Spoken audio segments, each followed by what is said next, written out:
Cyber TV.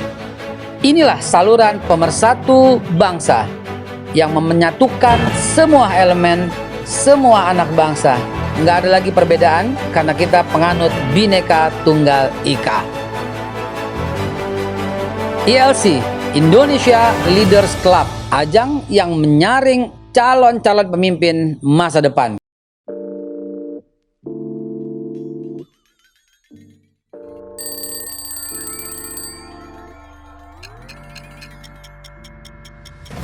Minum kopi itu seni. Kalau Anda nggak punya jiwa seni, Anda nggak menikmati kopi itu. Dan kopi Babe Haikal dipersembahkan untuk Anda yang mengerti akan kopi, juga mengerti nyeninya kopi. Anda cuma minum kopi biasa kalau belum cobain kopi Babe Haikal yang syarat dengan pemahaman seni meminum kopi. Kopi ini dipersembahkan untuk para pencinta kopi yang mengerti akan nikmatnya dan menyeninya untuk minum kopi. Jangan lupa, ini bukan kopi yang biasa lo minum. Teman-teman sekalian, selamat pagi, selamat siang, selamat sore, selamat malam, selamat apapun yang Anda lihat video ini. Karena video ini ditayangkan di YouTube, jadi Anda bisa lihat jam berapapun.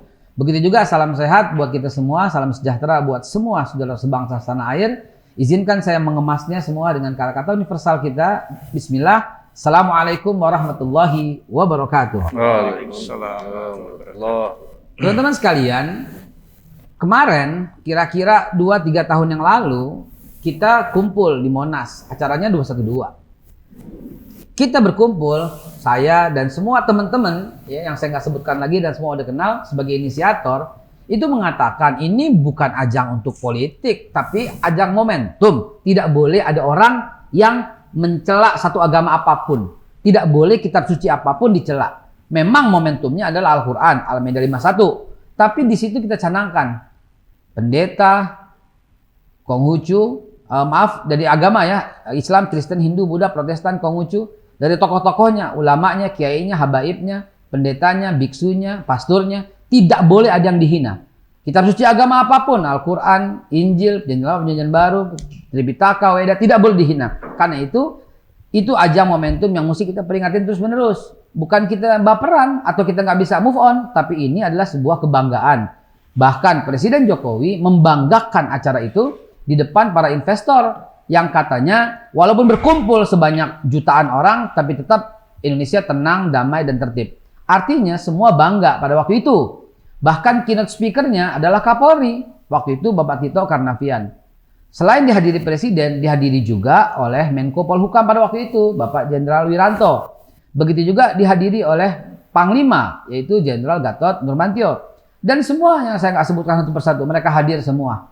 Fakta jejak digital masih ada. 3 soft pertama diisi oleh Polri dengan menggunakan seragam, batik, dan sorban. Alangkah indahnya pertemuan itu. Di tengah-tengah pertemuan itu ada orang yang mau menikah di gereja. Kebetulan orangnya Kristiani dan dia seorang etnis dari Tionghoa. Apa yang terjadi? Di tengah jutaan umat Islam, kita memberikan jalan loh. Buka jalan. Dilalah ternyata hujan. Kita kasih payung, kita payungin pula. Karena takut kotor, payung, becek. Gaunnya kita angkatin pula. Adakah negara lain yang bisa seperti itu? Nggak ada. Ini kita angkat sebagai momentum yang luar biasa. Kenapa saya mulai dari sana? Karena setelah itu orang tiba-tiba teriak, saya Pancasila, saya NKRI. Loh, emang kita kagak?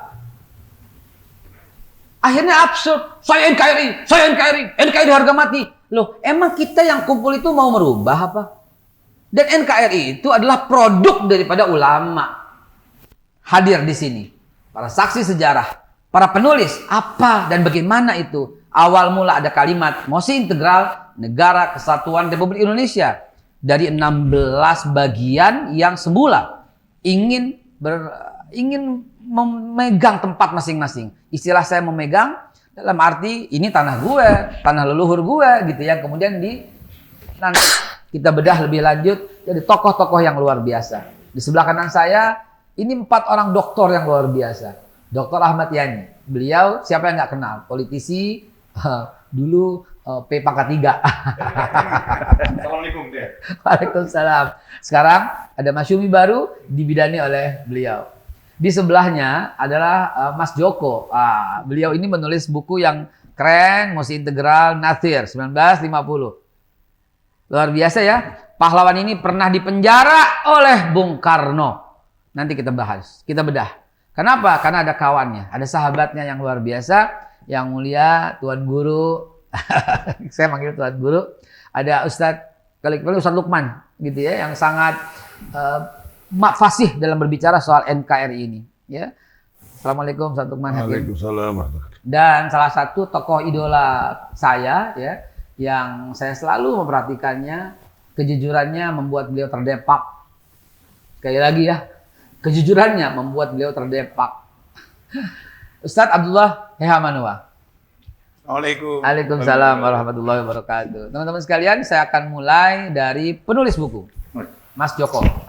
Nama lengkapnya Pak Ahmad Murjoko. Silahkan menceritakan, ada apa sih sebenarnya tahun 50 itu? Kenapa Pak Natsir mengambil Mosi Integral itu? Dan saya mau sedikit ceritakan apa yang telah Mas Joko buat dalam buku ini kepada pemirsa kita semua. Oke, Assalamualaikum warahmatullahi wabarakatuh. Assalamualaikum. Terima kasih Bapak Hekal. Undangannya ini luar biasa. Ternyata kami yang dari kampung bisa diundang nih di Super TV nih. Dan saya di Bogor, di Cibinong, di Bojonggede, sehingga ini satu kehormatan buat saya untuk bisa tampil dengan Bapak Hekal ini yang luar biasa, sangat terkenal nih. Beliau ini luar biasa di tengah-tengah umat, tapi masih berkesempatan untuk menyampaikan banyak hal terkait dengan kepentingan umat.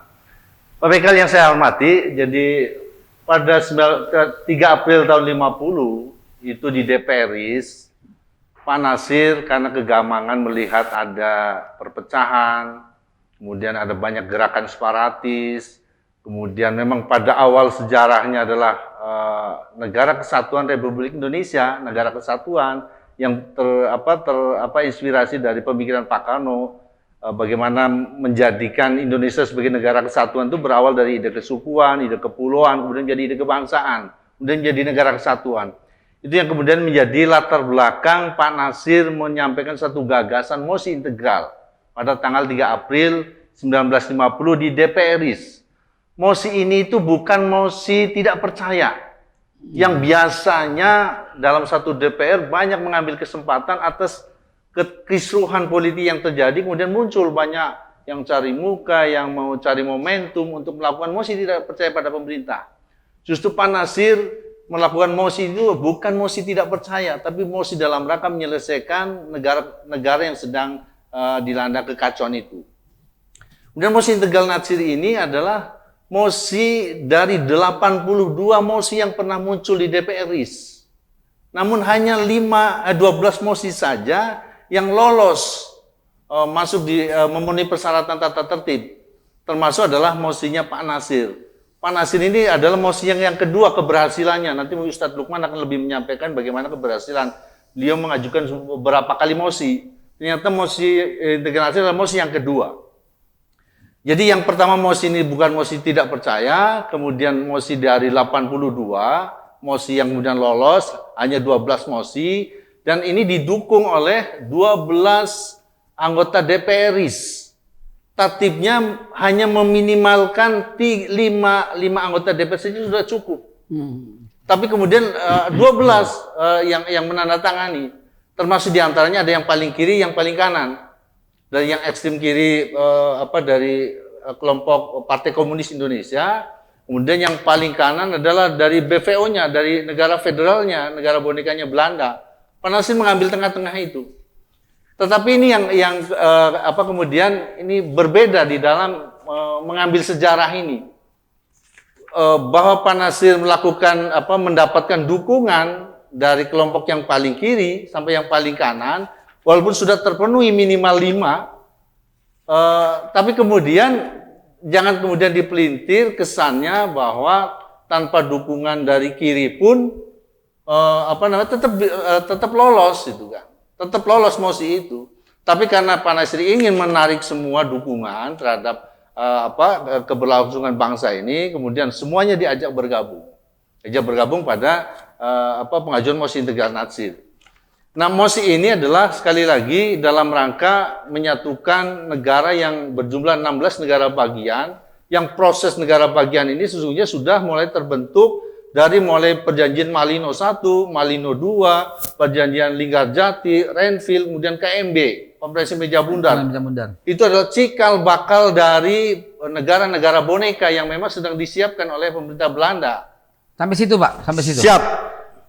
Negara boneka, bukankah sejarah menunjukkan sebagian daripada 16 itu sudah ada sebelum Belanda tiba? Bagaimana pendapat yang seperti itu? Iya, dari 16 negara bagian ini, negara yang paling besar adalah negara Republik Indonesia, negara RI. Semua statusnya adalah sebagai sama-sama negara bagian. Negara bagian. Nah, semuanya negara bagian. Memang yang paling hebat, yang paling kuat ke militernya, paling bagus SDM-nya adalah RI.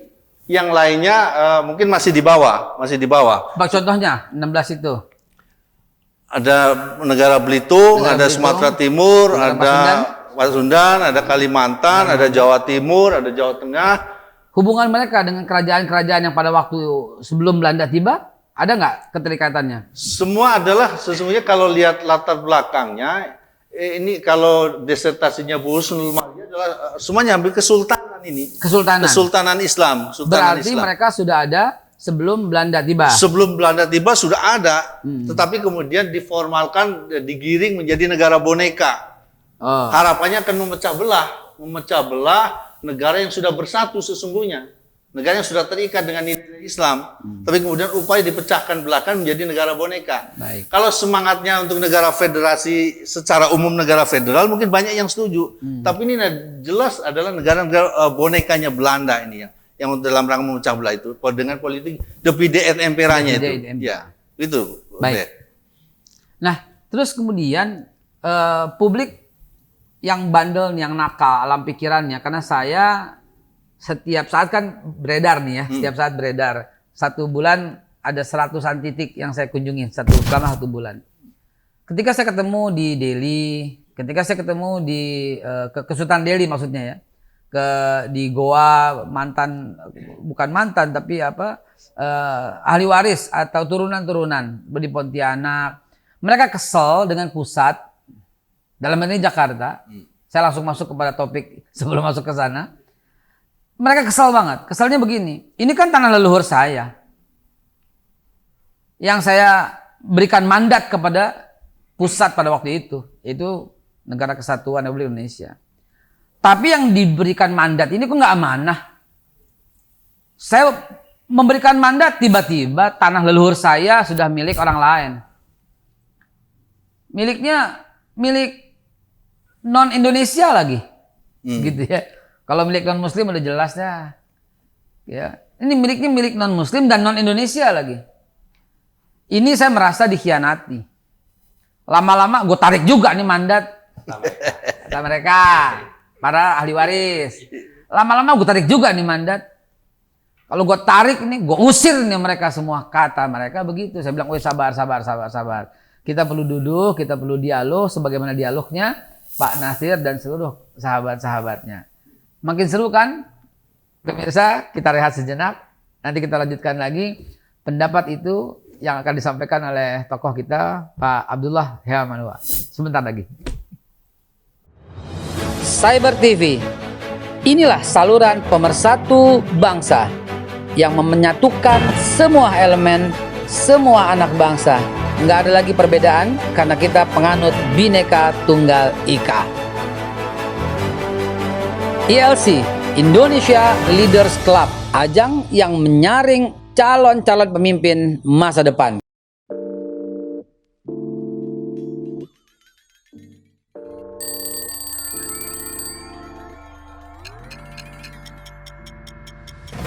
Minum kopi itu seni.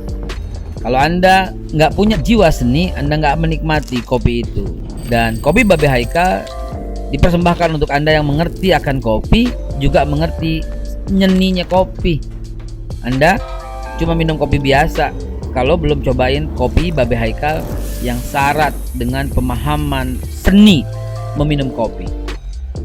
Kopi ini dipersembahkan untuk para pencinta kopi yang mengerti akan nikmatnya dan menyeninya untuk minum kopi. Jangan lupa, ini bukan kopi yang biasa lo minum. teman-teman sekalian, semakin seru kan? Nah, tadi saya minta pendapatnya dari daerah yang ada yang berpendapat demikian, dan saya keliling di daerah, saya sering sampaikan sabar, jangan begitu, sabar, jangan begitu. Sampai kapan tapi kesabaran itu? Wallahu a'lam bishawab. Ada pakarnya. Saya mau tanya pendapat Ustaz. Ustaz. Iya, bicara tentang NKRI memang sukar untuk kita pisahkan dengan Abah Natsir. Maaf, kami biasa di Dewan Dakwah memanggil beliau Abah. Abang Nasir. Abah Nasir. Ayah ya, Abah Natsir. Tentang keseluruhannya itu Ustadz Lukman. Kalau NKRI-nya beliau, dari hukum beliau. Saya mau ceritakan yang tidak ada di buku. Baik. Pengalaman saya dengan beliau. Ini penting. Nah, saya tanya beliau kenapa mundur dari Perdana Menteri. Bukankah dengan jabatan itu bisa berbuat apa saja kepada umat dan bangsa? Cerita ini ada di beberapa tempat, tapi yang saya mau sebutkan adalah bahwa ketika ini persoalan Aceh, ketika Bung Karno datang ke sana, berjanji kepada masyarakat Aceh bahwa nanti akan memberikan daerah khusus istimewa, karena itu minta bantuan untuk perlu pesawat terbang, terkumpullah sekian ribu dolar dan sekian puluh kilogram emas, beli 2 pesawat, pertama yang dipunyai oleh Indonesia. Nah, masyarakat Aceh nagih dari Bung Karno, tapi kemudian itu tidak berjalan. Ketika Panasir berhasil seperti cerita Saudara Joko tadi, NKRI, maka yang pertama Panasir lakukan itu adalah menyiapkan undang-undang pemerintahan daerah. Saya tanya kenapa tidak prioritaskan kepada Aceh. Kata Abah waktu itu, kalau Aceh nanti Jogja minta, Solo minta, di situ. Jadi sekaligus saja undang-undang pemerintahan daerah secara keseluruhan. Maka memakan proses. Nah, masyarakat Aceh sudah tidak mau tunggu lama seperti itu, sehingga mereka kasih ultimatum.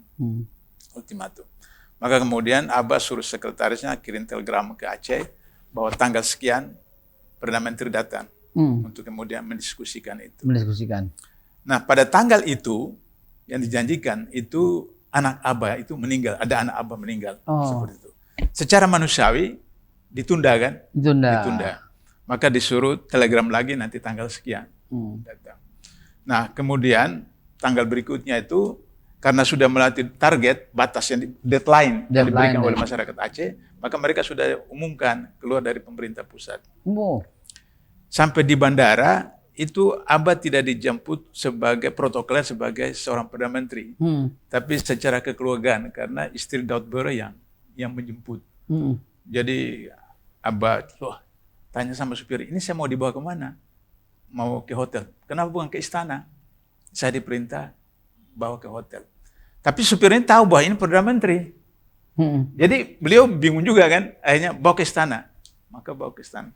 Nah, singkat cerita, maka kemudian orang-orang itu tahu bahwa ada Perdana Menteri, ketemu, bicara, diskusi semacam, simpulan mereka bahwa ya mereka akui apa yang disampaikan oleh Pak Nasir.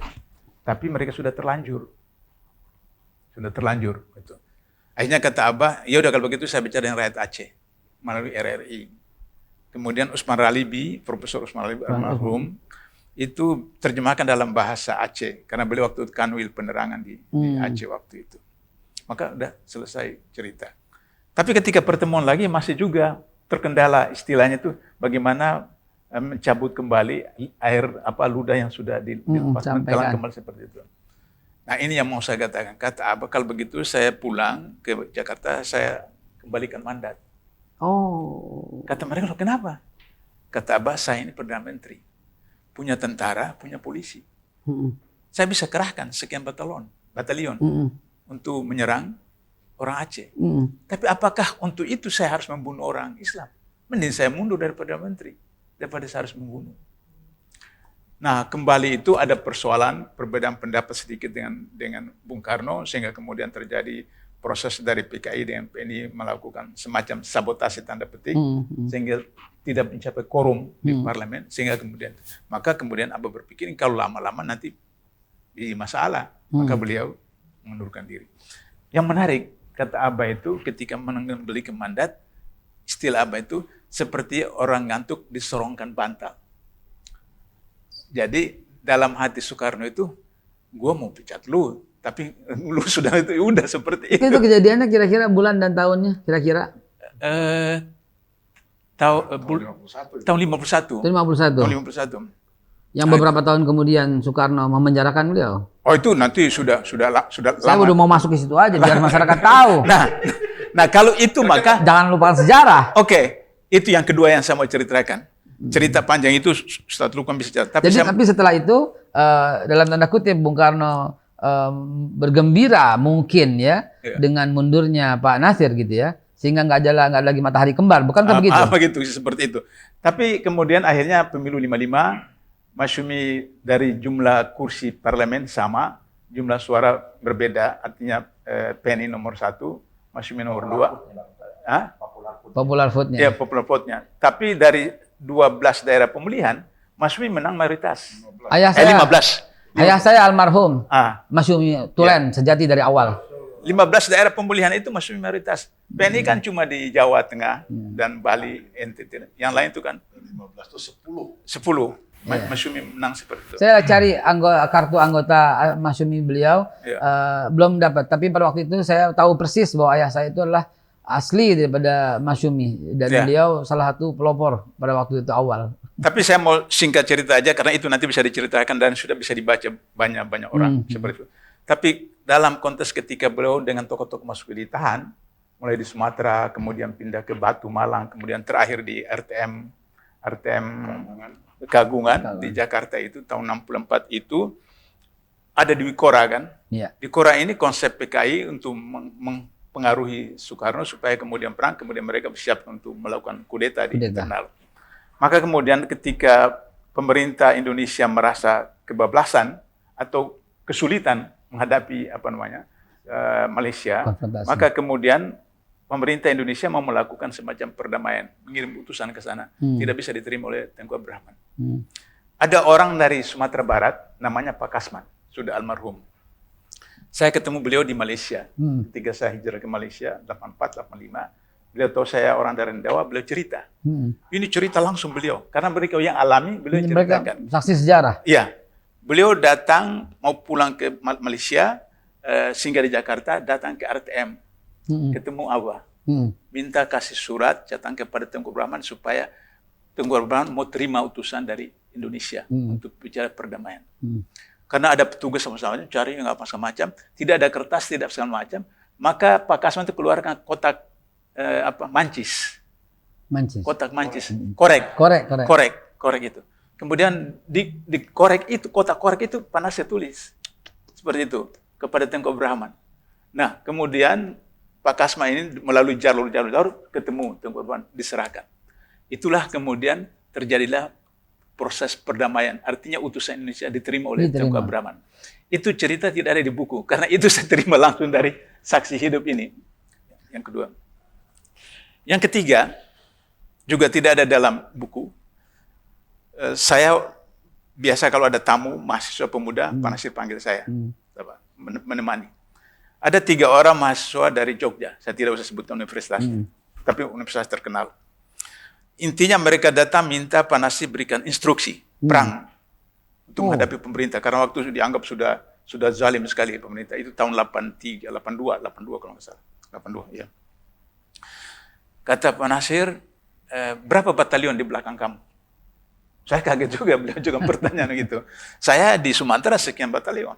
Tapi mereka mengkhianat semua. Kamu berapa batalion? Kaget mereka, tanya tuh.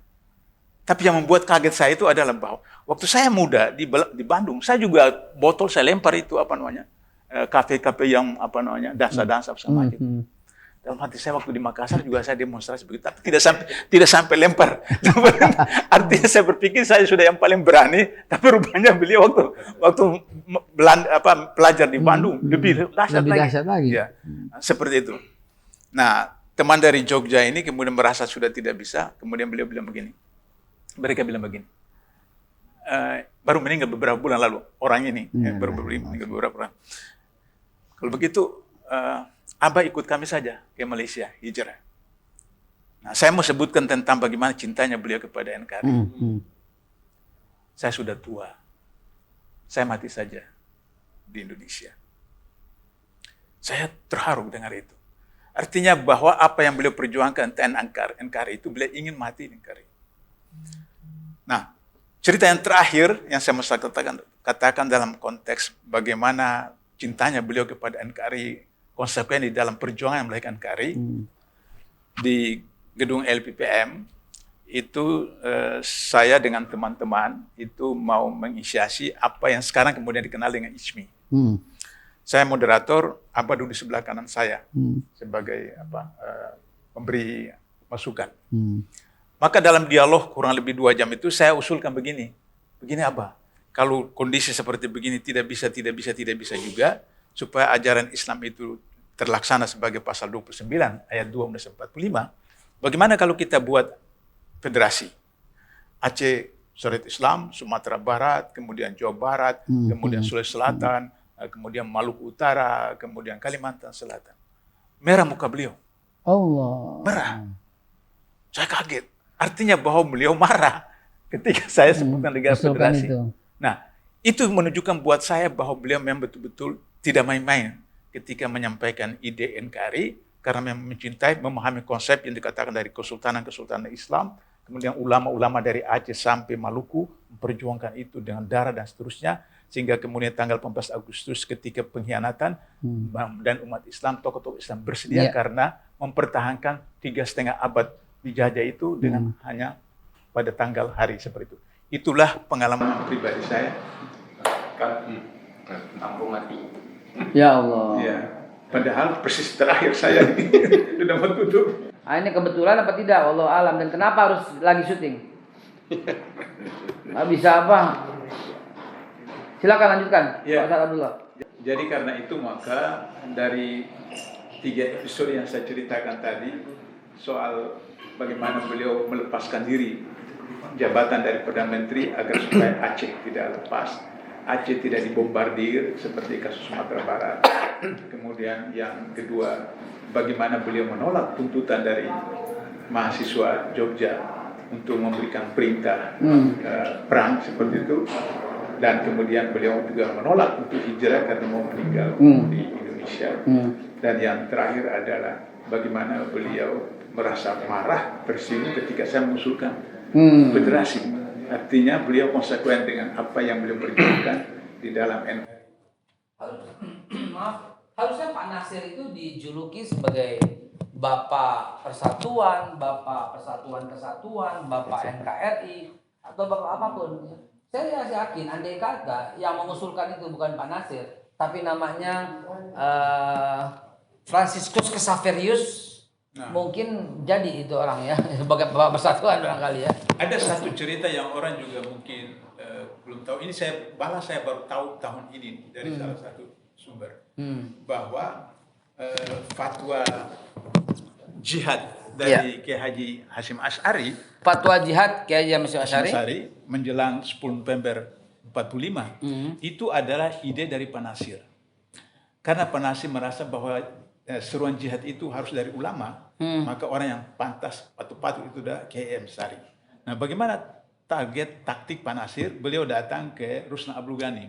Ruslan Abdul Ghani itu sekretaris Menteri Penerangan waktu itu, menyampaikan kepada Ruslan Abdul Ghani karena orang Jawa Timur, supaya sampai kepada Kiai Hasyim Asy'ari supaya keluarkan fatwa. Dan keluar fatwa itu.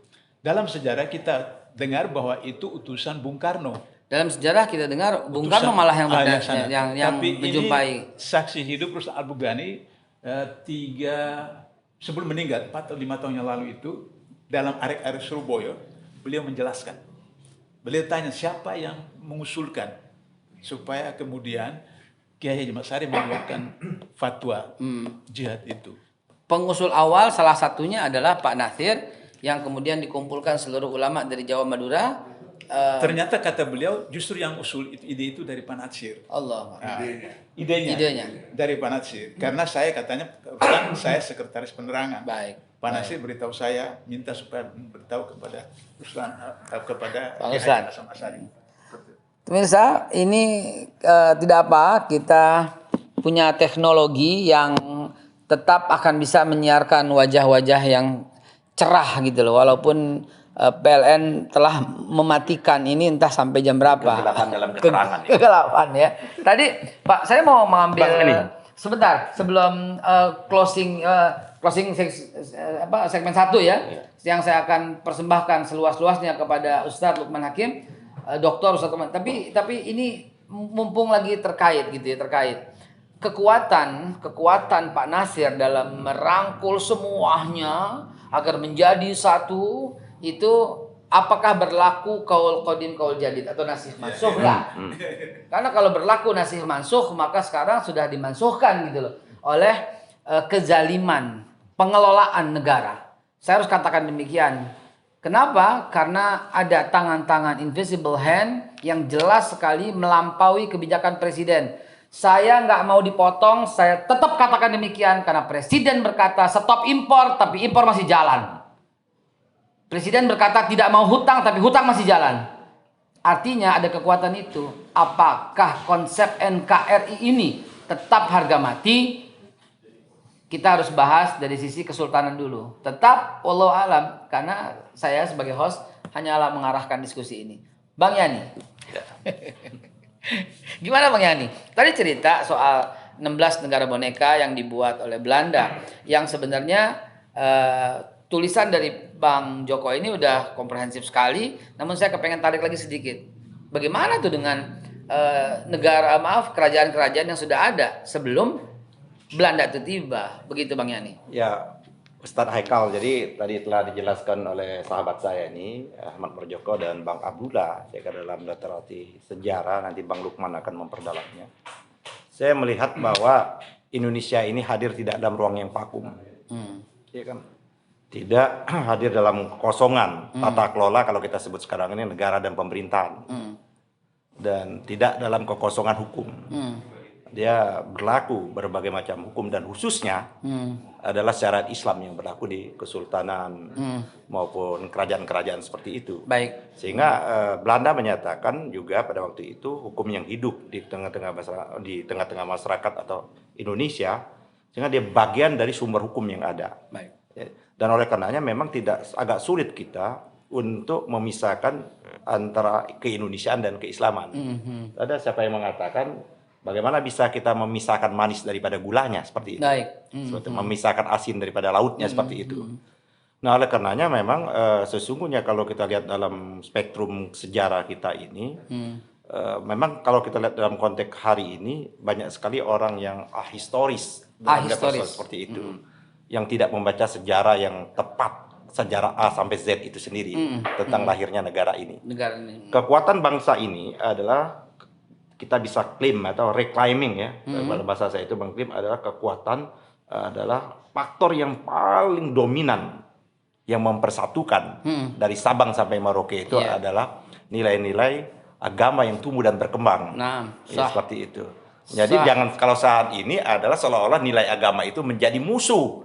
Bahkan ketua BPU, ketua Badan Pembinaan Ideologi Pancasila, ya kawan asalnya Bang Lukman di Jogja, ya kan, menyatakan Pancasila itu adalah musuhnya agama. Musuh agama. Nah, itu menurut saya agama musuhnya Pancasila. Ya, saya kira pendapat itu ngawur, keliru dan ahistoris seperti itu. Betul. Jadi ngawur, keliru, ahistoris, ya, tidak sesuai dengan realitas yang ada. Jadi kalau ditanya Ustadz Haikal dari dalam konteks kehadiran itu menurut saya ini adalah kehadiran faktor sejarah. Di samping itu ada tadi nilai-nilai keagamaan, bahasa Indonesia ini kan berasal dari bahasa Melayu. Oke. Kalau mau kita lihat bahasa Melayu ini hampir banyak kosakatanya itu adalah bahasa Arab. Iya, jelas. Yang sekarang ini orang seolah anti betul dengan Arab. Bahkan ada orang yang namanya Arab, namanya itu Arab sesungguhnya, tapi kok anti Arab seperti itu? Iya. Bahkan ini sesungguhnya bukan anti Arab. Dibilang kadrun katanya. Ya, sesungguhnya bukan anti Arab. Secara tidak langsung dia mau anti Islam seperti itu. Tapi mereka akan berpakaian Arab ketika ntar mau pilpres atau pilkada. Gitu. Semua tiba-tiba jadi kadrun. Nah, jadi Ustadz Haikal, jadi tidak bisa kita menghindar kalau ada yang mengatakan bahwa orang ingin menegakkan syariat. Ini syariat ini sudah tumbuh dan berkembang dan hidup seperti itu. Bahkan saat ini tadi sudah kalau ada kepentingan-kepentingan ekonomi, dia menjelma seolah-olah dia baling syariah. Ya kan? Kita lihat sekarang ini kan ada Bank Syariah Indonesia, ada Masyarakat Syariah Indonesia seperti itu. Bahkan di kalangan etnis tertentu dalam rangka untuk mengambil keuangan umat itu Dana. mendirikan menara syariah. Menara syariah. Kok kita orang Islam disudutkan? Iya. Ya. Ini menurut saya sama juga ingin memisahkan Indonesia dengan keislamannya. Nah, kalau kita kembali ke Pak Nasir ini, menurut saya ada 2 episode juga yang harus kita ikuti. Tadi sudah dijelaskan oleh beliau dalam episode sejarah itu. Kalau Bung Hatta menyatakan mosi integral Pak Nasir ya, Bang Lukman menyatakan adalah proklamasi kedua. Tapi kalau saya lihat dalam perjalanan sejarah ini proklamasi ketiga sesungguhnya kalau kita mau jujur. Yang pertama 17 Agustus tahun 1945, yang kedua 22 Desember tahun 48, PDRI, Pemerintah Daurat Republik Indonesia. Kita bisa bayangkan kalau tidak ada Pak Saprudin, nah itu tokoh Masumi juga. Di penjara juga. Ya, di penjara juga akhirnya. Ya, kan? Jadi Bang, kalau tidak ada seperti itu, bagaimana kekuatan legitimasi yang namanya Panglima Sudirman yang melakukan gerilya seperti itu. Nah, dengan apa yang dilakukan oleh Pak Sap pada waktu itu, ya kan sampai apa namanya itu kalau sekarang telegram ke Jepang ya, di India dan itu memancar ke seluruh dunia, sehingga pada waktu itu negara-negara dunia termasuk PBB itu memaksa betul Belanda untuk mengakui. Ya, Bang, dan berunding dengan Indonesia yang akhirnya sampai tadi namanya konferensi meja bundar tadi.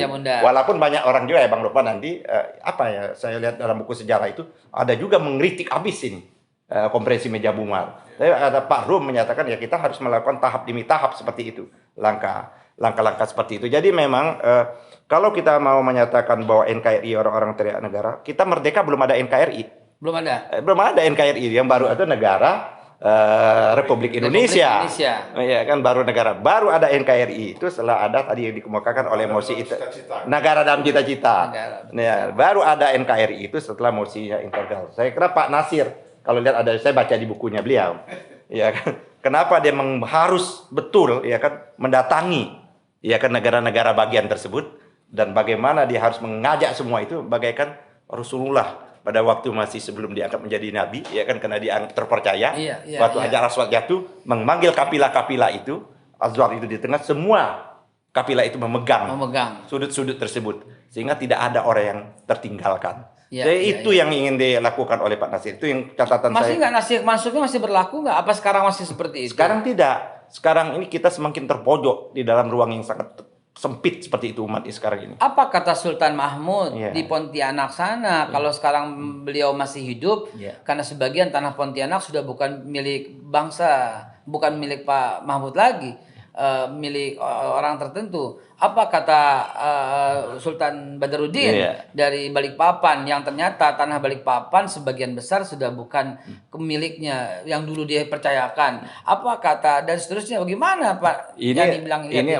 nyangkut masalah tata kelola pemerintahan dan kebijakan kebijakan yang dilakukan oleh pemerintah seperti itu. Yang ini yang menurut saya semakin lama semakin hari rakyat itu bukan hanya sebagai penonton, rakyat itu menjadi pesakitan di daerah yang bersangkutan. Awalnya rakyat sebagai pelaku, sebagai subjek. Awal pertama kali pelaku, yang kedua rakyat itu hanya penonton, dan yang ketiga sebagai pesakitan. Setelah itu terpinggirkan atau hilang, bagaimana? Kita kalau mau lihat sebagai contoh ya, kalau seperti itu, bagaimana mungkin di negara yang berpancasila ini ada salah satu konglomerat bisa menguasai lahan lebih dari 5 juta hektar. 5 juta hektar lebih, ya seperti itu sebuah konglomerat itu korporasi itu kan proses kebijakan yang dilakukan yang tidak adil, kebijakan yang tidak adil seperti itu. Di era sekarang atau era sebelumnya? Era sekarang ditambah, memang dia ada proses kebijakan yang sebelumnya, tapi seharusnya kan ada term waktu yang harus mengakhiri sehingga dia harus dikembalikan kepada negara untuk mengelolanya. Sama seperti tadi kalau disebut tambang, tambang batu bara.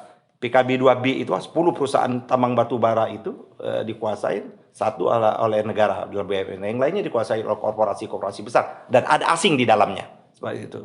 Dan ini menyangkut adalah tata kelola. Kalau saya keturunan raja, mungkin saya sakit hati kalau gitu. Cuma saya cuman anak Betawi condet yang akan menyiarkan di Cyber TV. Ada satu lagi yang ingin saya sampaikan, figurnya Pak Nasir ini. Saya kira apa yang dikemukakan oleh Yudi Latif yang kemarin itu paling paripurna. Jadi kalau kita melihat figur-figur tokoh-tokoh pemimpin Bung Karno, Bung Hatta dan lainnya semua seperti itu maka kalau kita kaitkan dengan Pancasila ini menurut Yudi Latif bahwa Pak Nasir lah yang merefleksikan kelima sila tersebut. Beliau merefleksikan. Kelima sila. Bung Karno hanya mungkin sila-sila tertentu. Tapi Pak Nasir merefleksikan sila-sila ketuhanan. Nanti kita bahas kembali ke Pak Joko. Sebelum ke Pak Joko, saya mesti ke penutup di segmen 1 ini. Karena Saya mau tambahkan tadi. Baik, sebelum ke Pak Lukman silakan. Jadi di dalam buku disebutkan bahwa PDRI itu Presiden mengirim telegram kepada Pak Saprudin.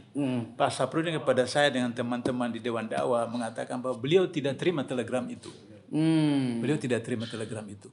Tapi itu adalah kesadaran dari orang Masyumi, tokoh-tokoh Masyumi, bahwa negara ini harus diselamatkan. Maka dibentuklah PDRI itu seperti itu. Itu yang saya mau tambahkan saja, supaya masyarakat tahu sejarah yang sebenarnya seperti itu. Bagaimana kecintaan Jas mereka, merah itu. jas merah itu. Ini dia ya, Pak Lukman, Dr. Lukman Hakim akan menjelaskan dengan detail. Sebelumnya kualifikasinya bukan dokter sebenarnya, profesor sejarah. Profesor sejarah gitu ya.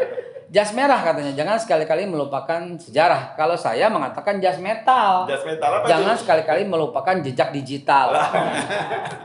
Salah satu jejak digital yang paling handal, yang paling kelihatan itu adalah jejak digital salah seorang tokoh Menko Polhukam misalnya. Beliau pernah mengatakan tidak ada tindak pidana dalam pelanggaran prokes.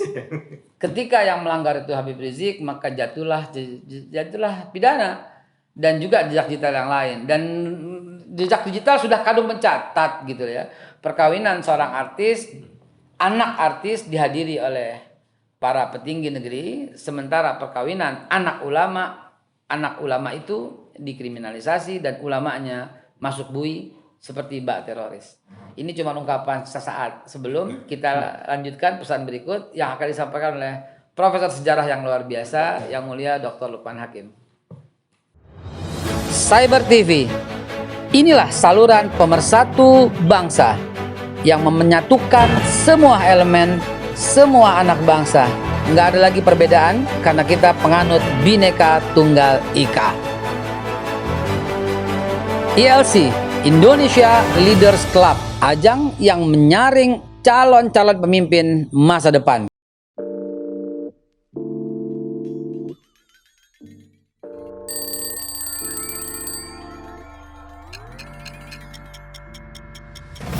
Minum kopi itu seni.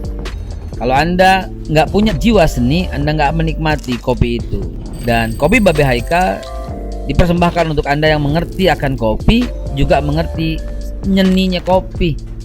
Anda cuma minum kopi biasa kalau belum cobain kopi Babe Haikal yang syarat dengan pemahaman seni meminum kopi. Kopi ini dipersembahkan untuk para pencinta kopi yang mengerti akan nikmatnya dan menyeninya untuk minum kopi. Jangan lupa, ini bukan kopi yang biasa lu minum. Teman-teman sekalian, kita gabung lagi dan ternyata sampai sekarang PLN pun belum menyalahkan ya lampunya.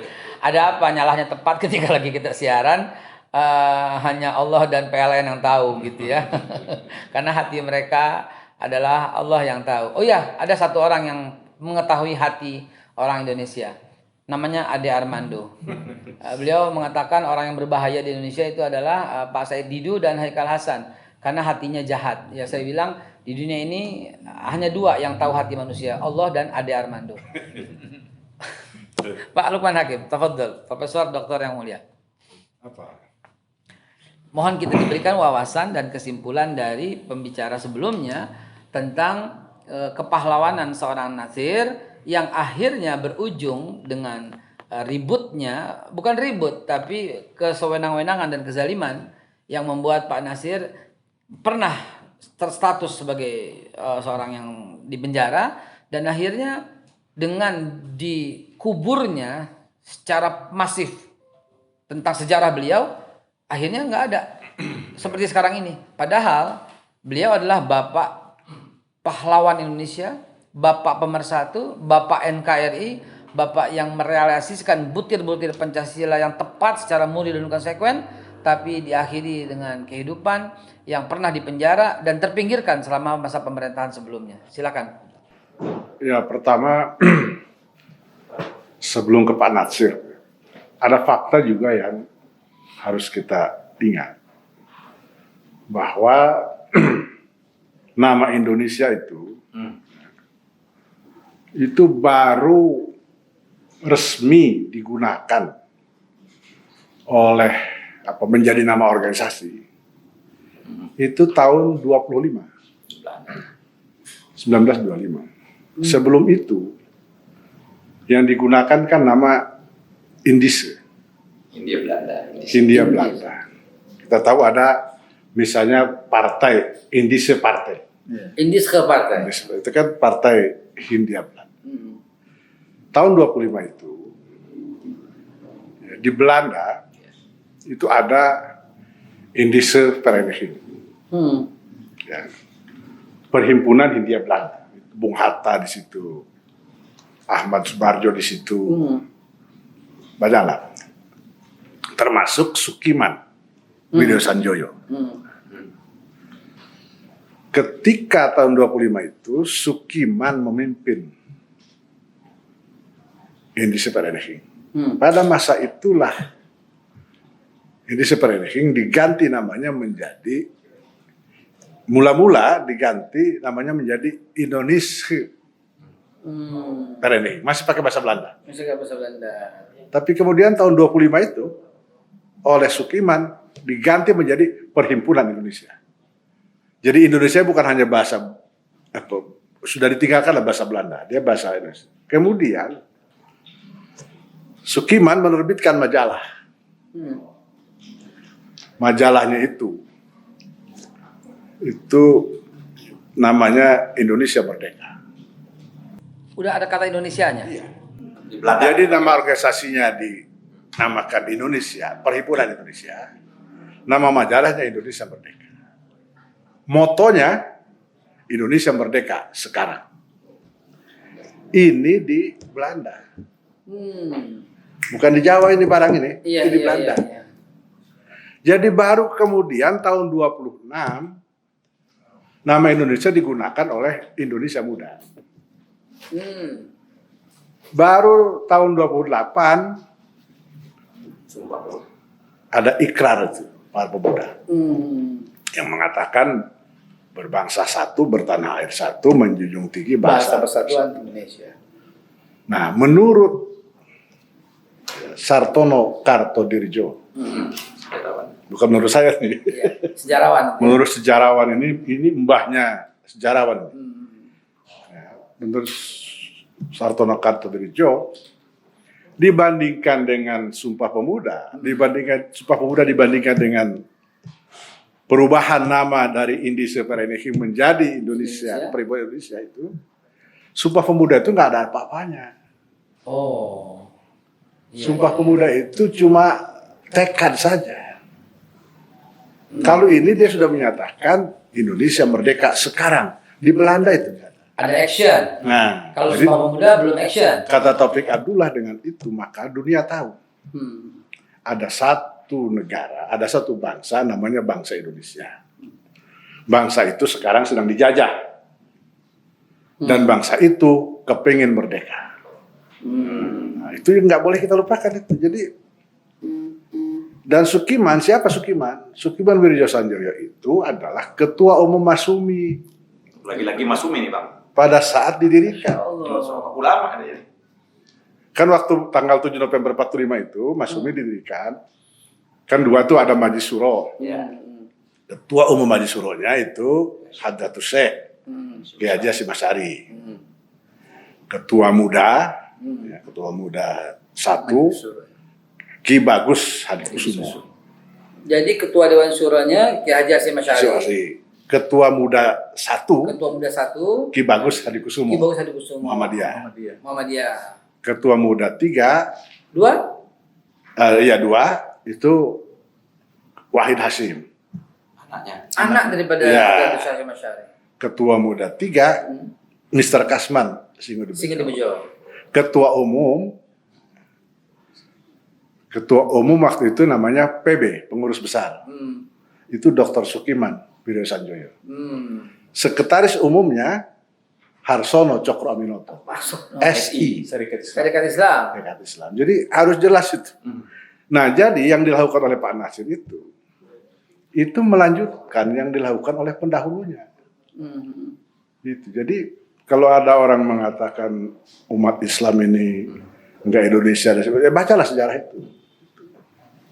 Jadi yang dilakukan oleh Pak Yang saya Nasir. katakan tadi pengantar, kita yang berkumpul tiba-tiba orang teriak, kami Pancasila, kami NKRI, apa maksudnya ini gitu loh.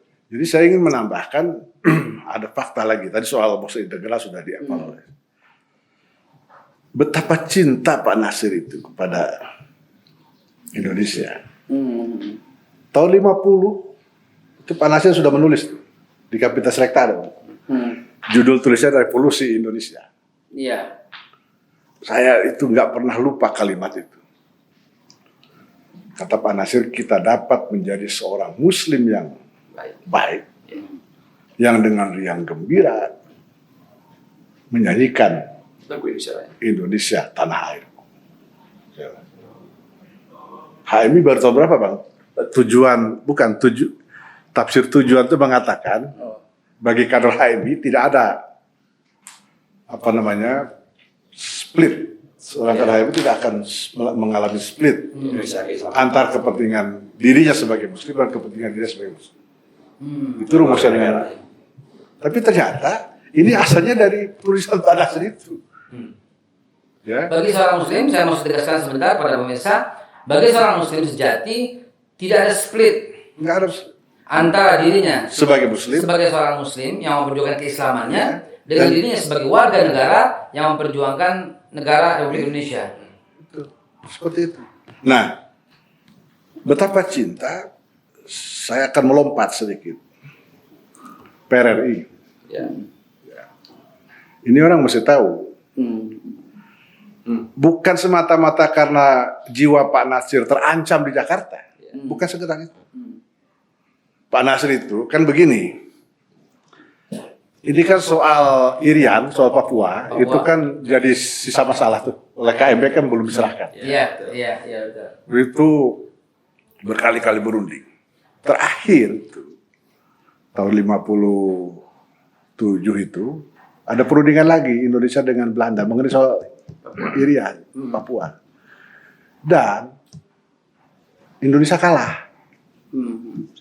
Dalam periode itu kalah. Lalu karena kalah, kemudian Menteri Penerangan itu bikin statement. Usir itu orang Belanda. Katanya gitu. Ambil alih semua perusahaan Belanda.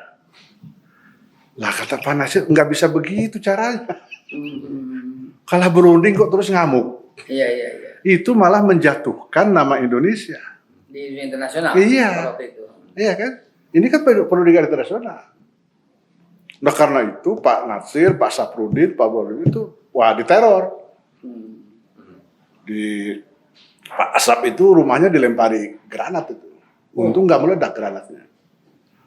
Pak Nasir itu, nah itu telepon gelap itu hampir tiap hari. Rumahnya dikepung. Lapor sama polisi, lapor sama CPM, lapor sama jaksa, nggak ada yang menggubris. Ya kayak zaman sekarang di negeri antah berantah lah itu kan. Ya kan? Kalau Babe Haikal melapor itu, nah itu nggak akan Nggak nyampe kemana-mana. itu. Nah, bukan karena itu, bukan semata-mata karena terancam, Ya. tapi lebih-lebih karena Pak Nasir, Pak Sab, Pak Burhanuddin Harahap itu mendengar bahwa para tentara di Sumatera itu dalam pergolakan daerah ini itu sudah ngontak Amerika. Sudah ngontak CIA, sudah minta bantuan pesawat. Lah kata Pak Nasir, ini kalau begini caranya, pecah Indonesia. Bagaimana kalau Aceh juga melakukan hal yang sama? Iya. Dia berontak terus dia minta bantuan. Nah karena itu kemudian 4 tokoh tuh berunding. 4 tokoh itu? Kiai Haji Paki Usman. Iya, Kiai Haji Paki Usman. Pak Nasir. Pak Abah Nasir. Ya, Saprudin Prawira Negara. Pak Saf. Burhanuddin Harahap. Pak Burhanuddin. Hasil perundingannya itu harus ada yang datang ke Sumatera untuk mengingatkan para tentara itu supaya pergolakan daerah itu tetap dalam kerangka Indonesia, jangan bawa-bawa Amerika. Oke. Ini urusan kita. Jadi Bang, dari tahun dulu Pak Profesor, Pak Dr. Lukman Hakim, dari zaman dulu kita selalu mengaitkan itu gitu ya. Lagi ke Amerika, lagi konek Amerika, sampai zaman sekarang. Ya kan ada kan pilot Amerika yang ditembak. Pop. Nah, pop itu. Jadi Luar panasnya, biasa gitu ya. panasnya tuh gelisah lihat itu. Nanti kalau gimana kalau Sulawesi juga minta bantuan lah pecah. Jadi karena itu hasil perundingan 4 tokoh itu mengatakan harus ke sana. Harus dikasih tahu itu Ahmad Hussein. Bahwa gerakan ini harus dalam kerangka Indonesia. Saya pertama kali baca ini tulisannya Kahin itu. Tahun 78. Di buku 78 hasil itu Kahin mengatakan bahwa jasa terbesar Natsir, Saprudin, Burhan Harudin Harahap bagi Republik Indonesia adalah keterlibatan mereka dalam PRRI. Karena keterlibatan mereka itulah maka PRRI tercegah dari intervensi, tercegah dari perpecahan Republik ini. Nah waktu itu saya masih, jangankan saya, Pak Deliar itu di salah satu bukunya itu meragukan itu. Pak Deliar, Dr. Deliar, Profesor Deliar itu agak saya meragukan murid daripada Pak Deliar. Saya ngaji sama beliau. Beliau agak meragukan itu. Tapi kemudian saya ketemu itu, ya ini takdir Allah, saya ketemu majalah serial Media Dakwah. Cuma nggak saya tahu tuh nomor berapa, apa tahun berapanya nggak tahu. Cuma ada nomornya aja. Wawancara dengan Pak Nasir. Di situ Pak Nasir menjelaskan. Jadi Pak Nasir kemudian pergilah diam-diam 3 orang ini. Bahwa Pak Prawoto nggak tahu, betul-betul nggak tahu. Memang nggak dikasih tahu. Para pimpinan Masud yang lain, Pak Prawoto, Pak Rum, siapa lagi Pak Kasman, betul-betul nggak dikasih tahu. Ini memang bukan untuk konsumsi publik. Jadi hanya mereka berempat inilah. Dan hebatnya Pak Paki Usman sampai akhir hayatnya itu nggak membocorkan. Jadi berangkatlah ke Sumatera Barat, bertemulah di Sungai Dareh.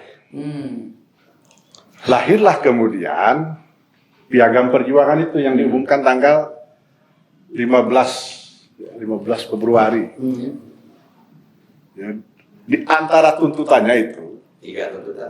ya kan? Tuntutannya itu kan begini, Soekarno itu kan presiden konstitusional, kepala negara dia, nggak boleh berpolitik, ya.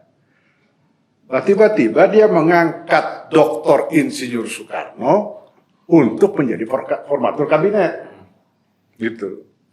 Jadi Presiden Soekarno mengangkat Dr. Insinyur Soekarno menjadi formatur kabinet. Nah, dia membentuk kabinet. Diangkatlah Juanda. Nah, itu kabinet karya. Jadi salah tuntutan itu adalah bubarkan kabinet karya. Bentuk kabinet presidensil. Dengan Bung Hatta dan Sultan Hamengkubuwono sebagai formatur. Bung Karno tetap presiden. Ini hasil Pak Nasir itu. Mempengaruhi para tentara, jadi tetap dalam kerangka Indonesia. Kan luar biasa. Nah terakhir itu, Pak Janamar Ajam, Bang. Ini saya dapat cerita dari almarhum Pak Bukhari Tamam. Sekretaris Dewan Dakwah. Menjelang episode terakhir PRRI itu, Pak Janamar Ajam datang nemui Pak Nasir. Menawarkan Pak Nasir untuk melanjutkan perjuangan di luar. Sebagaimana Sumitro Hadikusumo berjuang di luar, sebagaimana Sultan Takrir Ali Shahbana berjuang di Malaysia. Tapi kata Nasir tidak. Saya berjuang untuk Republik Indonesia. Jadi apapun resikonya, saya akan hadapi di sini. Republik Indonesia. Jadi sangat nasionalis, Pak. Nah, teman-teman sekalian, di tengah suasana gelap ini kita harus tetap lanjutkan, entah sampai kapan ini nyala. Saya yakin begitu kita tutup acara mungkin baru menyala gitu kan ya. Tapi kita break dulu saat ada yang mau lewat. Kita ngopi-ngopi dan kita minum dengan beberapa snacks. Tapi Mas Ahmad Murjoko yang akan menyampaikan setelah pesan-pesan berikut ini. Cyber TV, inilah saluran pemersatu bangsa yang menyatukan semua elemen, semua anak bangsa. Nggak ada lagi perbedaan karena kita penganut Bhinneka Tunggal Ika. ILC, Indonesia Leaders Club, ajang yang menyaring calon-calon pemimpin masa depan.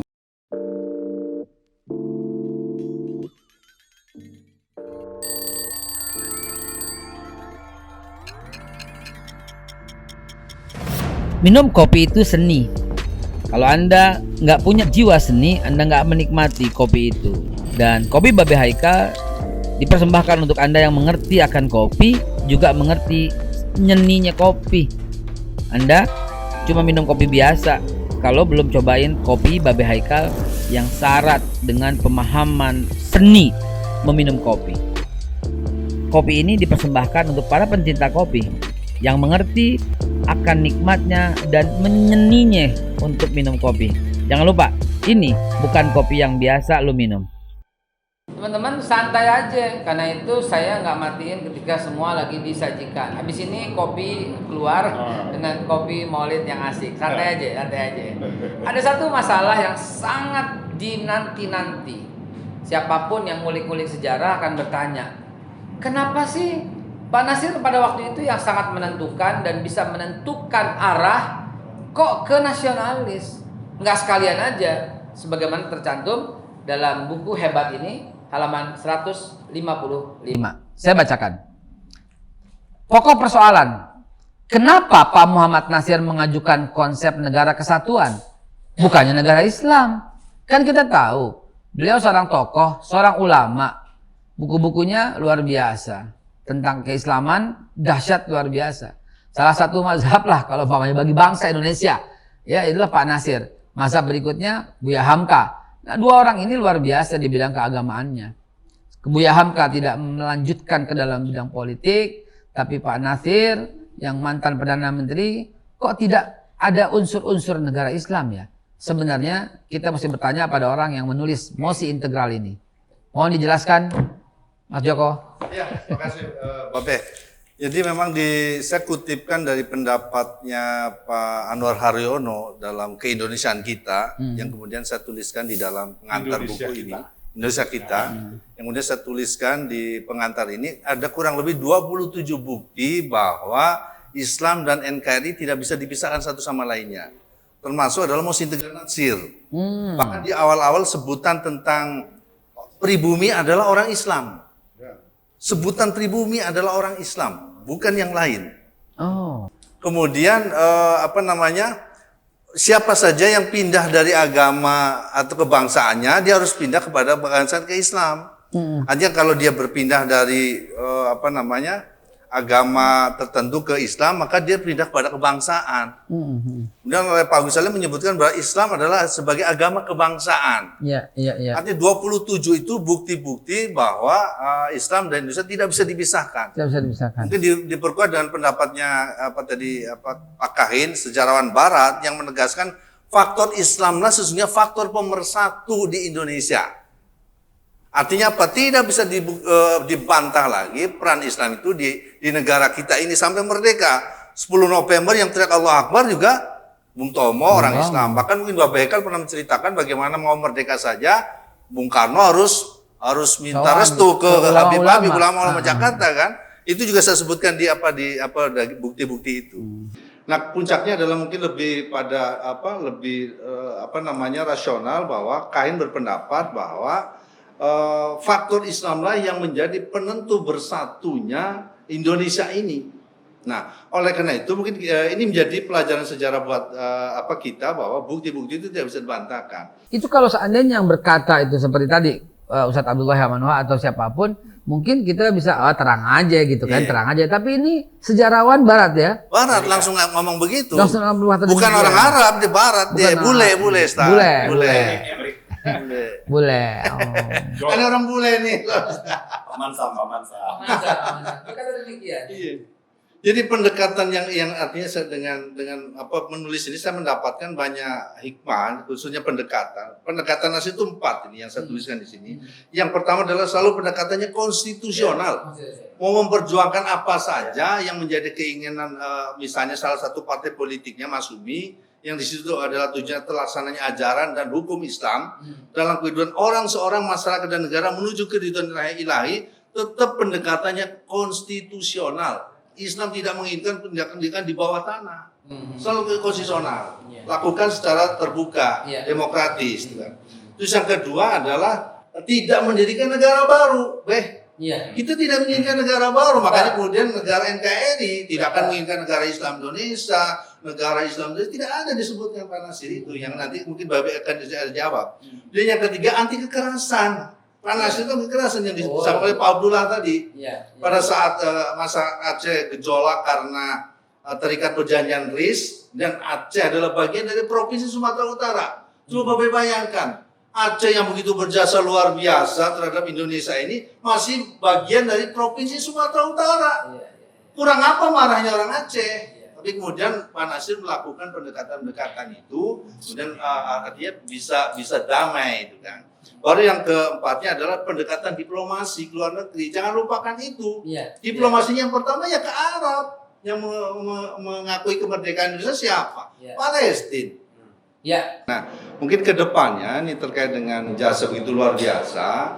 Ya, mungkin 3 hal langkah berikutnya nih, Ustaz. Yang pertama adalah kita bersatu sama anak bangsa, mau berlatar belakang macam saja, agama, suku, ras, semua kita bersatu sebagai bangsa Indonesia.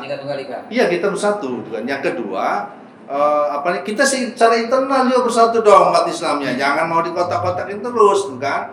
Yang misalnya GPI pecah, ayo bersatu. Karena rupanya Muhsin Tegar Nasir ini menginspirasi dari konseptual untuk menyatukan kelompok-kelompok organisasi Islam, masuk GPI misalnya, kita bersatu itu kan. Misalnya Masyumi bersatu, HMI bersatu. Sudah waktunya kapan lagi itu kan? Udah waktunya rumah besar umat Islam dalam perpolitikan Masyumi. Teorinya siapa Bang Lukman? Teorinya Pak Aim Lutfi. Tak kalah tingkat afinitas umat Islam itu kuat, maka Islam itu jaya. Tapi tak kalah afinitasnya rendah, maka umat Islam menjadi itu teori Wali Songo. Baru yang ketiga B ini penting nih, 3 April melalui Babe Haikal ini. Karena Babe ini berpengaruh ini. Masya Allah. 3 April ajukan sebagai hari NKRI B. Iya, partai-partai hanya politis doang. Menjelang 3 April ayo ngadain bedah buku tentang Muhsin Tegar Nasir, kami diundang gitu kan. Tapi tidak ada gerakan lanjutnya mengajukan 3 April sebagai hari NKRI. Yang melalui Babe ini saya berharap ini salah satunya nih. Insyaallah. Baru yang keempat terakhir, ada perubahan-perubahan usulan misalnya jalan-jalan di beberapa titik tertentu. Khususnya saya mengusulkan Keramat Raya 545. Jadikan saja jalan Muhammad Nasir. Kenapa tidak? Mungkin sekitar Condet ini bisa munculkan jalan Muhammad Nasir, kenapa tidak? Dan Pak Anies kira-kira apa kita usulkan untuk salah satu jalan di Jakarta menjadi jalan Muhammad Nasir, Keramat Raya.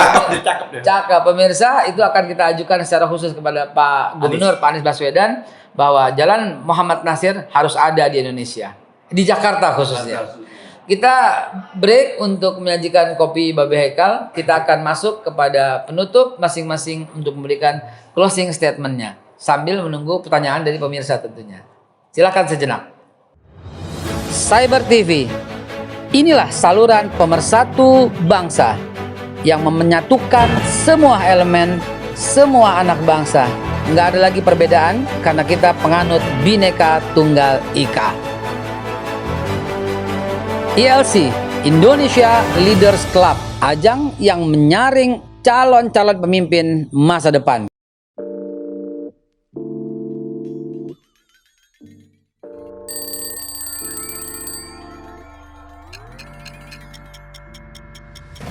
Minum kopi itu seni. Kalau Anda nggak punya jiwa seni, Anda nggak menikmati kopi itu. Dan kopi Babe Haikal dipersembahkan untuk Anda yang mengerti akan kopi, juga mengerti nyeninya kopi.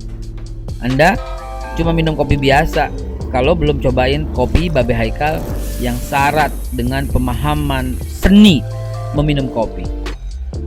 Kopi ini dipersembahkan untuk para pencinta kopi yang mengerti akan nikmatnya dan menyeninya untuk minum kopi. Jangan lupa, ini bukan kopi yang biasa lu minum. Alhamdulillah, kita masuk ke bagian sesi akhir di mana masing-masing akan berikan closing statement singkat dan padat ya. Hanya berkisar 1 sampai 2 menitan untuk kita angkat lagi nanti di permukaan. Izinkan saya menyampaikan lebih dulu kepada di sebelah kanan saya Bapak Ahmad Yani. Babe, saya kira dari diskusi kita cukup panjang lebar ini, ya kan. Yang pertama yang ingin saya sampaikan, jangan pernah kita melupakan jas merah, ya kan. Karena pada waktu itu belum ada jas metal ya. Tadi sebagaimana dikemukakan oleh Bang Lukman, saya kira ini harus diketahui oleh generasi milenial. Kosakata Indonesia, ya kan, pertama kali itu disebutkan. Bahkan Indonesia merdeka itu tempatnya bukan di India Belanda, di Indonesia, tempatnya di Belanda, dan oleh tokoh Islam, Ya. orang-orang Islam itu. Ini kita luruskan. Ya. Maaf, saya penelusuran sejarah itu penting sekali. saya cut sedikit, nanti dilanjutkan lagi. Bukan yang pertama kali ungkapkan itu, sebagaimana buku sejarah populernya, bukan pertama kali oleh Wage Rudolf Supratman, bukan. Tapi itu 28. Tapi ini sejak 1925 sudah ada kata-kata Indonesia merdeka. Di Belanda, Oleh negara penjajah. tempat negara penjajah. Ketika itu ketua perhimpunan Indonesia adalah Sukiman Wiryosanjaya. Pak Sukiman Wiryosanjaya. Ketua Umum Masumi pertama. Ketua Umum Masumi pertama. Itu penting sekali itu, Pak. Itu penting. Lanjutkan. Yang kedua, ada tidak kalah pentingnya menurut saya adalah Indonesia ini tidak dalam ruang yang hampa. Ada kesultanan dan kerajaan-kerajaan. Dan itu sudah menerapkan nilai dan syariat Islam. Nah, Oleh karenanya, maka tidak bisa tadi sebagaimana dikemukakan memisahkan Indonesia dengan Islam. iya. Islam dan Indonesia itu bagian dua mata sisi uang. Sebagaimana Al-Quran dan Pancasila. Seperti itu. Sama siapa yang sering mengatakan tidak bisa memisahkan manis dan gulanya, memisahkan air dan lautnya. Walaupun akhir-akhir ini banyak sekali orang yang mengemukakan saya Pancasila, saya NKRI, padahal tidak tercerminkan sikap dan perilakunya. Iya. Pancasila itu sendiri. Jadi Pancasila hanya sebagai lip service, NKRI sebagai lip service. Kadangkala Pancasila dan NKRI dalam rangka untuk menindas umat Islam itu sendiri. Yang lebih seru orang yang berkata saya NKRI tapi dia budak daripada asing. Ya, betul. Budak dan menjadi Kaki tangan dan kepanjangan. Kalau bahasa dua apa disebut komprador. Itu yang kedua. Antek. Nah, yang ketiga, yang terakhir yang ingin saya sampaikan, memang kewajiban kita lah, Babe Haikal, Bang Lukman, ya kan, Bang Abdullah, dan kita semua ini sebagai generasi muda ini untuk meluruskan sejarah. Baik. Dan meletakkan kembali sejarah itu secara profesional. Siap. Sehingga kita tidak dianggap yang melupakan jasa-jasa orang-orang besar seperti itu. Siap. Saya kira itu yang ingin saya sampaikan. Siap. Dan berikutnya yang patut kita garis bawahi adalah yang pertama kali mengungkapkan itu adalah Ketua Umum Masyumi pertama. Itu catatan kita. Pak Abdullah ya Manuha, silakan. Saya mau bicara yang agak pribadi dengan Abah Natsir. Silakan. Saya pernah bertarung dalam hati mau mengalahkan Abah Natsir masuk kantor. Oh. Ya. Beliau itu ada 3 kantor. Dewan Dakwah Jakarta itu di Tanah Abang, Masjid Al-Munawwarah. Dewan Dakwah Pusat di Keramat Raya. Kemudian ada lembaga penelitian LPPM di Cikini. Dan itu beliau bisa 3-3 itu dari pagi sampai sore. Putar. Maka sekali waktu saya bertarung mau kalahkan Abah Natsir, saya dari rumah itu jam 6 naik bemo di daerah Manggarai itu ke Cikini. Sampai kurang lebih setengah 7 lewat 15 menit. Jadi sebelum jam 7. Begitu datang, tiba dengan yang office boy membawa kunci. Kunci itu. Dalam hati, menang saya. Menang saya. Karena office boy yang bawa kunci. Buka pintu, naik ke atas. Waktu itu absen masih manual. Tulis tangan. Tapi saya dengar suara di ruangan Abah. Saya bilang, siapa di ruangan Abah? Ya Abah. Loh kan kita pertama datang Anda bawa kunci. Abah bawa kunci sendiri. Allah Akbar. Sejak itu, Babe Haikal, di pocket saya, selalu saya bawa kunci. Sehingga kemudian 8 tahun saya di KPK, 4 tahun saya di KPKPN, 7 kurang seperempat saya sudah di kantor. Karena saya ingat itu. Itu satu. Yang kedua, orang mungkin tidak menyangka bahwa termasuk saya, sebelum saya sama-sama beliau sangat demokratis. Di dalam forum namanya nasi bungkus, kelompok nasi bungkus, disebut kelompok nasi bungkus karena makannya nasi bungkus. Nah, itu biasa pada salat Jumat dari mana saja kami datang situ. Generasi pertama, generasi kedua, generasi ketiga. Semua saya kritik, semua saya kritik. Abah saya kritik, Pak Saprudin saya kritik, Pak Rum saya kritik, Pak Burhan Harap saya kritik, semua saya kritik. Tapi jawabannya itu malah membuat saya tambah kagum sama mereka. Dan selama sekian tahun itu sama-sama dalam forum itu, Abah itu jarang bicara. Mendengar saja seperti itu. Kecuali dalam kondisi yang sudah luar biasa, baru beliau ngomong 1-2 patah kata. Tapi itu luar biasa. Omongannya itu kemudian menjadi seakan-akan, kalau tanda petik begitu, fatwa begitu seperti itu. Nah, artinya saya mau katakan betapa demokratisnya beliau itu. Sehingga kalau kita lihat, kalau dalam buku beliau itu kita bisa baca itu, perbeturan, pemikiran di tokoh-tokoh Masyumi itu tajam. Tapi mereka bisa. Coba kita lihat dalam sejarah. Kasimo, ketua praksi Partai Katolik. Pak Nasir, ketua praksi Partai Masyumi. Di dalam konstitusi itu berantem. Tapi di luar, KP sama-sama. Pulang naik boncengan sepeda bersama-sama. Itu betapa luar biasanya seperti itu. Orang di luar keluarga Pak Nasir pada Lebaran Idul Fitri yang pertama datang, justru itu Kasimo. Yang Katolik itu? Yang Katolik itu. Ketika mereka sudah tidak lagi di pemerintahan. Nah, artinya bahwa karena demokratisnya. Terakhir saya mau sampaikan Bapak Haikal, pemilu 99, orang Kristen di Maluku itu memilih Masyumi. Orang Kristen di Maluku itu memilih Masyumi. Pemilu 99. Saya tanya kenapa? Ya waktu 50, Pak Nasir Perdana Menteri datang ke sana menyelesaikan soal RMS di Maluku. Dan orang Kristen di Maluku itu ingat betul Pak Nasir. Beliau datang menyelesaikan persoalan RMS. Nah itu cerita tentang Pak Nasir secara pribadi yang saya alami sekian tahun dengan beliau seperti itu. Itu cukup berbeda. Subhanallah. Saya harus closingnya ke Pak Lukman. Tapi sebelumnya closing statement sedikit sebagai orang yang menulis buku Mosi Integral ini. Mas Joko.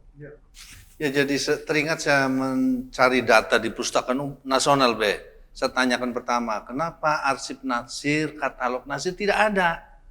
Saya justru mendapatkan buku-buku ini dari katalognya Pak Hatta, dari katalognya Pak Karno. Justru katalog Nasir tidak ada. Dijawab oleh petugasnya, arsip Nasir masih dinamik. Sehingga belum dikasih jalan dia bahasanya. Artinya apa? Waktu itu memang belum mendapatkan gelar pahlawan nasional. Kebetulan ini tesis saya tahun 2004. Ini ya. Ya, sehingga dia belum dapatkan gelar pahlawan nasional itu kan. Nah, kemudian apakah sampai hari ini katalog Nasir belum ada sebenarnya. Buku-buku tentang Nasir belum nyampe banyak di Perpustakaan Nasional. Walaupun sudah ada seperti tesis saya ini sudah ada di Perpustakaan Nasional, tapi buku-buku secara khusus tentang Nasir memang belum muncul di sana. Kecuali memang ada diadakan pengadaan buku misalnya atau dikirim. Ya. Nah, itu akan muncul di Perpustakaan Nasional itu kan. Sehingga mungkin berharap dengan melalui Babe Haikal lagi nih. Insyaallah. Iya nih sejarah Nasir ini harus ada buku-bukunya di dalam perpustakaan. Syukur-syukur dalam kurikulumnya, Ya. Masa cerita tentang Nasir begitu hebat luar biasa, sejarahnya hanya dikutip kegagalan kabinet Nasir coba. Iya. Tidak ada cerita Mosi Integral Nasir. Yang ada kegagalan coba yang disebut kegagalan. Jadi nggak adil dong Pak ini, Saya untuk pemirsa ketahui, saya tengah menyusun buku meluruskan sejarah. Tapi mengambil fokus meluruskan sejarah Islam yang diselewengkan sejak zaman Nabi Ibrahim tentang siapa Siti Hajar, siapa Siti Sarah yang saya temukan dalam berbagai kitab. Ibnu Hajar al-Asqalani mengatakan Siti Hajar itu bukan budak. Tarikh At-Tabari mengatakan Siti Hajar juga bukan budak. Ibnu Katsir dalam Qasasul Anbiya juga mengatakan itu bukan budak. Jadi yang saya ungkap baru situ. Ya, bahwa banyak sekali sejarah Islam yang diselewengkan, dimasukkan unsur-unsur Israiliyat yang sama sekali tidak ada dasarnya. Bahkan Ibnu Abbas menyatakan Siti Hajar itu adalah seorang putri raja. Ibnu Abbas yang menyampaikan. Bahkan Amr bin As ketika duduk di Mesir juga meluruskan bahwa Siti Hajar adalah seorang putri raja. Jadi dari situ saya terus sampai masuk ke Islam ke Indonesia, saya sedang buat buku itu. Buku itu terdiri dari 3 jilid. Saya tulis sendiri, minta tambahan dari beberapa, di antaranya Pak Ridwan Saidi dan beberapa yang saya minta khusus Islam, Nasum, dan itu sedang kami ajukan proses ke DPR RI ya untuk duduk bersama. Silahkan bantah kalau bisa dengan Pak Nadiem Makarim, dan insya Allah dengan adanya pertemuan ini, mumpung undangan dari DPR dan Pak Menteri Dinas itu belum terjadi kepada kami, insya Allah saya berjanji akan memasukkan ini sebagai salah satu hak warga negara untuk meminta meluruskan sejarah sekaligus ini. Dan itu pemirsa sebagai saksinya akan saya masukkan nanti dalam dengar pendapat dengan DPR dan Pak Nadiem Makarim sebagai Mendiknas. Terakhir ya, closing statement yang sangat kita tunggu Pak Profesor Dr. Lukman Hakim, tafadhol. Ya, saya mau beberapa untuk menegaskan tadi. Jangan lupa, Jong Islam Pittenborn itu berdiri tahun 1925. Ya. Tahun kemudian, nggak sampai setahun, JIB itu membentuk Natipi. Dulu Pak Air Baswedan itu galau betul itu, gundah betul. Karena di buku-buku sejarah, Natipi itu selalu ditulis singkatan dari Nationale Islamitiske, Badpindre. Padahal kata Pak Baswedan bukan. I-nya itu Indonesia. Jadi lagi-lagi 2 tahun sebelum Sumpah Pemuda, JIB itu sudah menggunakan istilah Indonesia, Natipi. Nah gitu. Itu satu. Nah kemudian resolusi jihad itu bukan cuma Hadratus Syekh yang mengeluarkan, pertama kali memang tanggal 22 Oktober 22 Oktober ya, 1945 itu Hadratus Syekh. Tapi pada bulan November, pimpinan pusat Partai Masyumi itu juga mengeluarkan itu. Maklumat ya. Ya, jihad. Wajib hukumnya melawan Belanda. Hukumnya itu apa? Jihad. Lalu ada bulan Desember, itu alim ulama se-Sumatera, konferensi alim ulama se-Sumatera di Bukit Tinggi, juga mengeluarkan resolusi jihad. Jadi artinya, seruan jihad itu bukan milik orang Jawa. Di Bukit Tinggi juga itu alim ulama se-Sumatera berkumpul di situ, menyerukan jihad. Ini perlu. Ya, jadi Ini perlu. iya, jadi seluruh Indonesia. Coba ini yang kalau ini agak sampingan, saya jadi ingat Bang ini. Di bukunya almarhum Sumarso Sumarsono, Pengalaman dari 3 Penjara, itu ada dia tulis. Teman satu penjaranya itu pendeta Gerungan. Bukan Rocky Gerung, bukan. Bukan, ini pendeta Gerungan. Iya, namanya pendeta. Gerungan ini mana? Manado ya? Iya, iya. Tapi dia sangat masumis. Coba, kayak gitu tuh. Jadi kerja aja, kata Mas Marso itu, di penjara itu, dia teriak, saya pendukung Masumi, saya pendukung Natsir. Padahal dia pendeta. Nah itu saya kira, nggak usah gembar-gembor rahmatan lil alamin, Masumi sudah membuktikan itu. Bahkan dari tempat yang minoritas, yaitu Manado dan juga Ambon. Saya terikat itu spontan aja. Yang ketiga ini yang saya mengapa negara kesatuan? Mengapa tidak negara Islam? Dalam satu tulisan di majalah Hikmah, itu Pak Natsir mengatakan, yang merumuskan Pancasila itu para pemimpin kita. Jadi kata Pak Natsir, tidak mungkinlah para pemimpin kita itu akan merumuskan sesuatu yang bertentangan dengan Islam. Haji Agus Salim, Iya. Abi Kusno Cokrosuyoso, Iya. Kiai Haji Abdul Wahid Hashim, Iya. Kiai Haji Abdul Kahar Muzakir. Saya Agus Salim. Ya kan? Ini yang dari kelompok Islam ya, yang dari apanya kan nasionalis, Soekarno, Hatta, Ahmad Subarjo, walaupun waktu kabinet Sukiman ini Menteri Luar Negeri dari Masumi ini. Dulu Menteri Luar Negeri masih betul. Karena dia turunan Aceh ini, nama aslinya itu Teku Abdul Manap. Nah, tapi terus Terakhir dia Mr. Maramis. Maramis, ya, Yamin. Ya. Nah, yang 4 ini kan Agus Salim, Abi Kusno, Wahid Hashim, Hashim. Kahar Muzaki. Jadi kata Pak Natsir, kami percaya. Karena itu pada tahun 52 di Pakistan, di pidato di Pakistan, Pak Natsir mengatakan Pakistan negara Islam. Karena konstitusi mengatakan begitu. Tapi kata Pak Natsir, Republik Indonesia juga negara Islam. Karena sila pertama yang menjadi dasar negara, ketuhanan yang Maha Esa. Tauhid. Tauhid. Coba aja baca tulisan-tulisan Pak Natsir sampai konstituante. Nggak ada itu anti Pancasila. Ya. Yang ditolak oleh Pak Natsir, penafsiran sewenang-wenang terhadap Pancasila. Iya. Nah, kalau asas tunggal, Bung Karno aja nggak setuju. Iya. Bung Karno nggak setuju. Jadi yang diapa oleh Pak Nasir itu, misalnya gini, Sultan Taklir Ali Sabana itu dari PSI, itu kan pendukung Pancasila. Iya. Tapi di konstituante dia mengatakan Pancasila itu nggak jelas katanya. Itu sila-silanya itu berderai-derai coba. Pancasila itu berderai-derai. Tidak saling mengikat. Nggak saling mengikat. Coba itu pendukung Pancasila. Belum lagi misalnya Ketua PNI waktu itu Suwiryo mengatakan nggak penting bagi kami sila apa yang menjadi utama dalam Pancasila. Rumusnya bagaimana nggak penting. Yang penting Pancasila. Itu yang ditolak oleh Pak Nasir. Lah kata Bung Karno, ketuhanan itu rasa adanya Tuhan saja. Yang bisa hilang, bisa ada. Ketuhanan berkebudayaan itu. Nah, bagi Pak Nasir tidak. Bagi Pak Nasir Pancasila itu point of reference-nya adalah ketuhanan yang Maha Esa. Iya. Sama dengan Arnold Bonunutu. Bagi Arnold Bonunutu, point of reference dari Pancasila itu ketuhanan yang Maha Esa. Karena kata Arnold itu sumbernya adalah Injil. Kata Pak Nasir, kalau sudah ketemu kalau begitu, sumber kita sama-sama wahyu. Kan itu sebenarnya. Cobalah baca lagi itu. Iya. Berkali-kali Pak Nasir mengatakan dalam pangkuan Islam. Dalam pangkuan Islam. Pancasila akan tumbuh subur dalam iklim Islam. Dalam pangkuan Islam, Pancasila akan subur.